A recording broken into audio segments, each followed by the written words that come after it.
In the Invincible universe, there are all sorts of different planets and powerful species, but at the pinnacle of them all lies the Viltrumites. These are a highly advanced alien race of extremely powerful humanoids who reside on planet Viltrum. They only seek to expand their universal empire by conquering every single planet in the universe. They are known and feared across the galaxy as merciless monsters, blessed with unstoppable power and advanced technology. One Viltrum is usually enough to conquer an entire planet alone. Strength, honor, and glory are everything to these people, but there's one who stands head and shoulders above the rest. One with so much power that all others are no more than ants to him. This Viltrumite is Grand Regent Thragg, and in this video, I intend to give you all a pretty good understanding of how powerful this Viltrumite is in the context of the story. If you enjoy content such as this, let me know by leaving a like and subscribe, as this is something completely new for the channel. And with that said, let's get into it. To begin, I think I should give a little bit of context when it comes to the character of Thragg in Invincible. This man is a prodigy amongst prodigies. He was trained in every single form of combat since the moment he was born, and he was bred with the sole purpose of being the ultimate Viltrumite warrior. He's basically Broly if the Saiyan race accepted him instead of exiling him. After the Viltrumite Civil War, he was the one to come out on top and be crowned as Grand Regent of Viltrum. The Scourge virus would come soon after this and wipe out the pure-blooded Viltrumite population to 50. At this moment, Thragg would further resolve himself to conquer all of the galaxy, and he would see to this by any means necessary. After Mark would defeat Conquest, one of the more powerful Viltrumites who was supposed to take Mark's place in conquering Earth, he decided that it's time to pull up himself. From there on, Thragg becomes nothing short of an evil genius menace that gives Mark and friends complete hell every time he appears. And with that established, let's get into all of his stats and abilities. To begin with his physical strength, the man is so powerful that it's comical in the context of the series. Soon after overcoming the undefeated Conquest, Mark tries his luck against Thragg, who simply sends Mark flying through space with a swipe of his hand. Later on in that same fight, Thragg is able to grab both Nolan and Mark at the same time by the neck, brutalize them, and then call off the battle as he did not want to eliminate any more Viltrumites, basically giving them mercy because he's so confident in his strength and their inability to do anything about him. As I go over Thragg's feats to only reinforce how much of a grip he has on the series, you're going to begin to notice how extremely similar he is to Broly from the movies, and how his strength is portrayed and how he completely dominates his opponents. We see that as the series continues, Thragg manhandling our boy Mark becomes a pretty normal thing. Although it's kind of a joke that Mark gets mollywopped a lot in Invincible, you also have to remember that Mark continuously grows in strength at a very fast rate in this series, especially starting from the battle with Conquest. And even despite all of Mark's growth, it really never makes a difference when it comes to Thragg.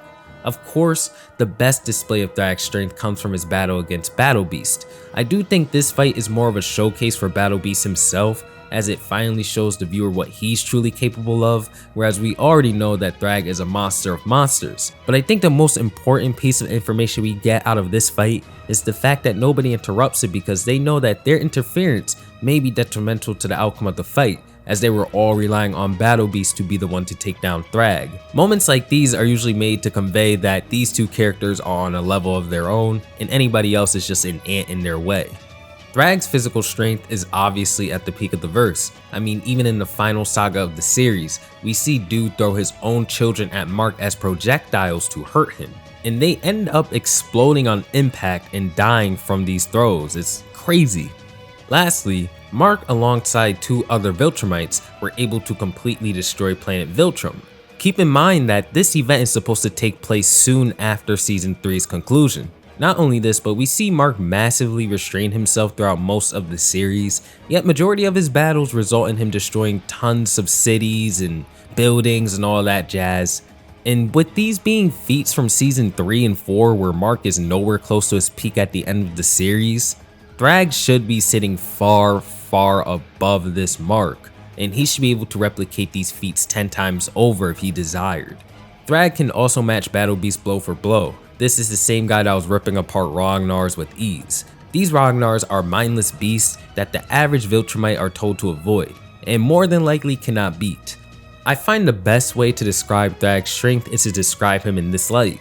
What Mark was to Omni-Man in their first battle of the series is what Omni-Man, a very above average Viltrumite, and every other Viltrumite is to Thragg, at least up until the 500-year time skip. Moving on to the speed of this walking calamity, he doesn't really have that many outstanding speed feats, as all the Viltrumites in Invincible seem to be extremely fast, but they're there. Coming back to the previously mentioned first confrontation between Thragg, Mark, and Omni-Man, we see that Thragg was more than capable of catching Mark, who was trying to flee while Nolan was holding Thragg off.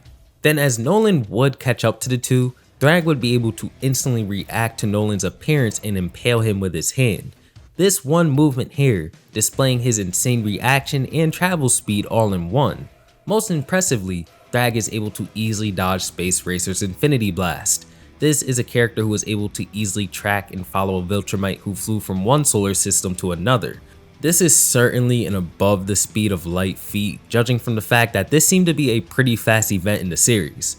Thragg and Space Racer would have a confrontation later, and we would see that in their battle, Thragg was able to easily evade and catch up to Space Racer while being on a non-linear path of movement in order to dodge his attacks. This indicates that he's more than likely up there in speed. Space Racer himself even confirms that he cannot keep up with the speed of Battle Beast in Thragg's battle anyway. When it comes to the speed of Thragg, people can throw around calcs all day, but he's easily above the speed of light, and you can even say that he's massively beyond the speed of light due to this one feat here. When Mark and Nolan would first conclude their battle on Earth, it would end with Nolan retreating and leaving to the Virgo supercluster galaxy, which is where that planet with those bug people were. We don't know the exact distance between this galaxy and Earth's in the Invincible universe, so we'll just use the closest galaxy we have to our own in the real world to make a lowball guess. This being the Canis Major Dwarf galaxy that is 25,000 light years away from our own galaxy, the Milky Way. For those who don't know, light years are the amount of years it would take for light to reach a certain distance, and it took Nolan a week to reach this planet. Now keep in mind, we were just guessing with a lowball. This Virgo supercluster galaxy mentioned in the Invincible databooks could be much farther from the Milky Way than expected, as this is a fictional series. Coming back to Thragg, we see that he is more than able to blitz, and essentially fight this same guy in Invincible at the same time. Now we only have Thragg in the comics, and it's pretty rare for characters to move at massively faster than light speeds in the show, but this is just me sharing my calculations and where I think Thragg is at in terms of speed. Of course, when it comes to the durability of Thragg, it matches up to his speed and strength. But I think the author was just using Thragg's durability to flex how strong he was compared to everybody, because majority of the attacks he takes in the series, he's no-selling them. For example, a decently powerful character named Dinosaurus would rip his own hands off after trying to hurt Thragg. Then he tried to chomp him, but all of his teeth shattered on Thragg's skin. Even Nolan, Omni-Man himself, would crush his own hand trying to punch Thragg in the head. Then Mark would tackle him just for Thragg to brush him aside as if he were an ant. We don't really see Thragg take much damage from the heroes through the entire series unless he allows it, at least up until the penultimate arc of the story, where Mark literally has to dive Thragg into a sun in order to burn him alive as they battle, and with the support of other characters, Mark manages to outlast Thragg in the sun, but barely. The fact that this is what was required for Thragg to be defeated is a testament of his strength. Even when battling against his equal Battle Beast, the two were able to withstand multiple fatal blows from one another in a battle that lasted multiple days. As previously mentioned, Thragg is tussling with characters who have shown the ability to destroy planets with their strength alone, and usually overpowering them with ease. I'm pretty sure that his durability is at least on the planet level as well. It's just pretty hard to tell, as it was rare for Thragg to be hurt by anybody in the first place. But the best we can do is see what far weaker characters have been able to withstand and then just apply it to Thragg. On top of all this, remember that Viltrumites have the ability to withstand tons of punishment and continue fighting despite the circumstances. Now apply this to Thragg, who's essentially a superhuman amongst the Viltrumites. We would eventually see the limits of what Thragg can withstand, as after his battle against Battle Beast, he would pass out, and it would be implied that he more than likely wouldn't have survived this encounter had he not been rescued by the Thraxans. Now when it comes to his intelligence, Thragg being thousands of years old and the leader of a super alien race that had conquered majority of the galaxy and provided majority of the planets with super advanced technology even compared to Earth, I think it goes without saying that Thragg is a very intelligent person. But we see throughout the story that Thragg is one of those characters who's so intelligent that he can even make a mockery of the story itself at times.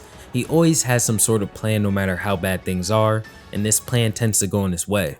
For example, when he would be exiled by Nolan and lose his entire army due to Nolan's heritage as the rightful heir to the throne being revealed, the first thing he'd do is go find the Thraxans, make a ton of hybrids like Oliver, just so he'd be able to create his army of mini Thraggs ASAP as he knows that they age pretty fast, then prepare himself for a war against the coalition after he lost all of his army.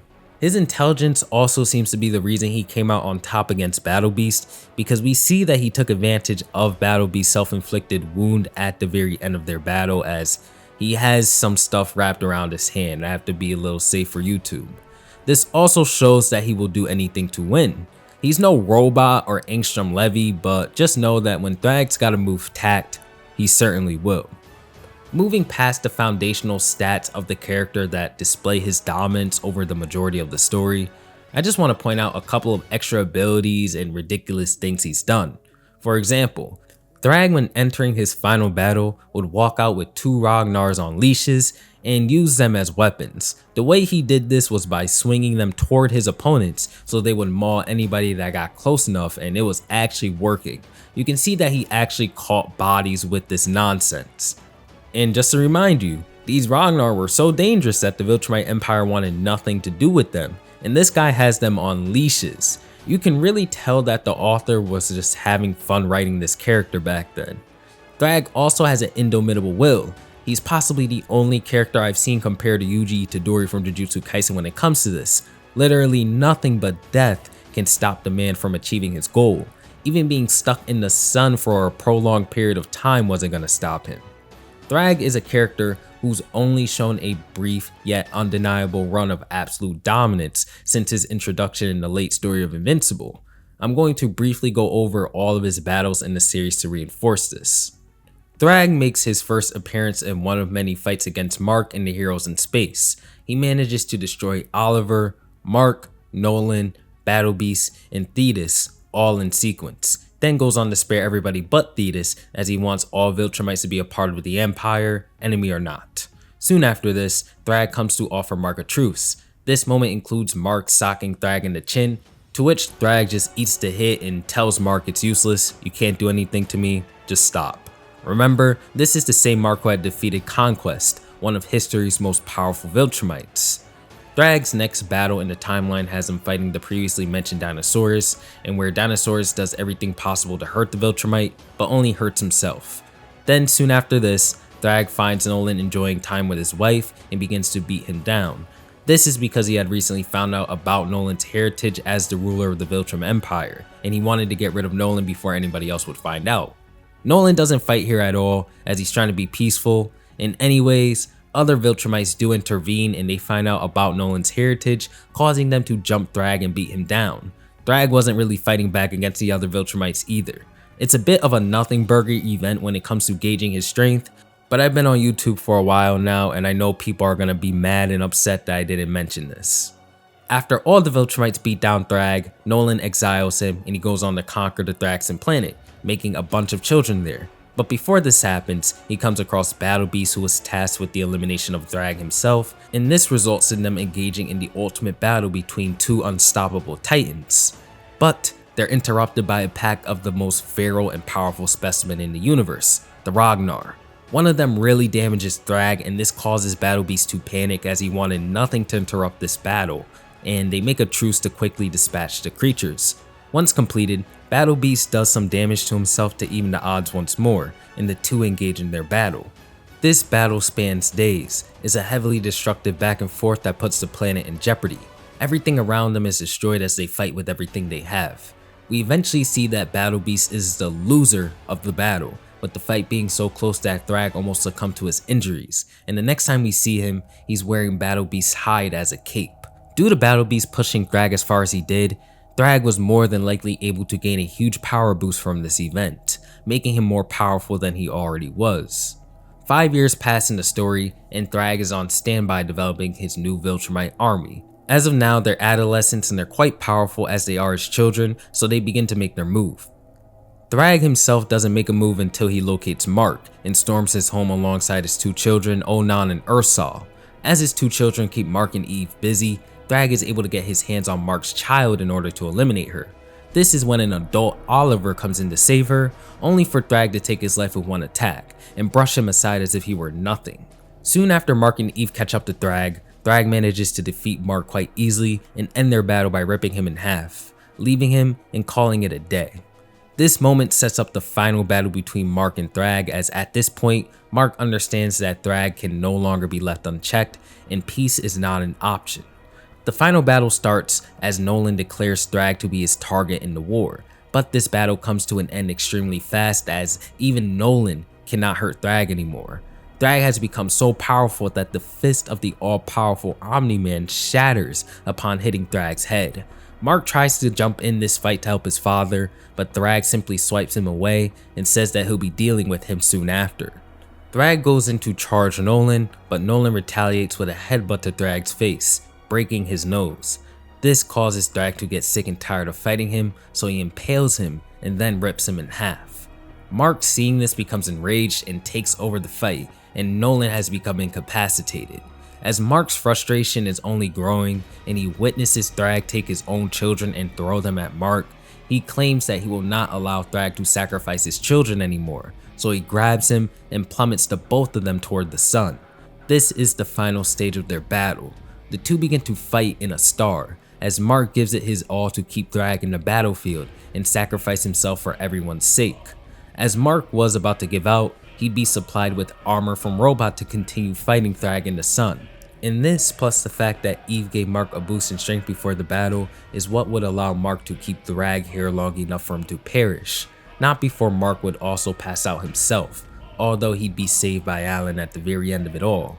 This ending Thragg's story and displaying how much of a menace he truly was to our heroes. Thragg is not the final villain of Invincible, but he might as well have been. He was a dominating force, a villain that controls the narrative, and a one-of-a-kind antagonist that's rarely seen nowadays. When it comes down to it, Thragg is certainly one of the most powerful characters in the series, but there are 2 with a clear and easy case of sitting above him, although this is after a 500-year time skip. So with that said, Thragg is clearly a top 3 character of the series, but for the vast majority of it, he's number 1. If you enjoyed the video, thank you guys so much for watching, and I hope to catch you on the next one. Peace out.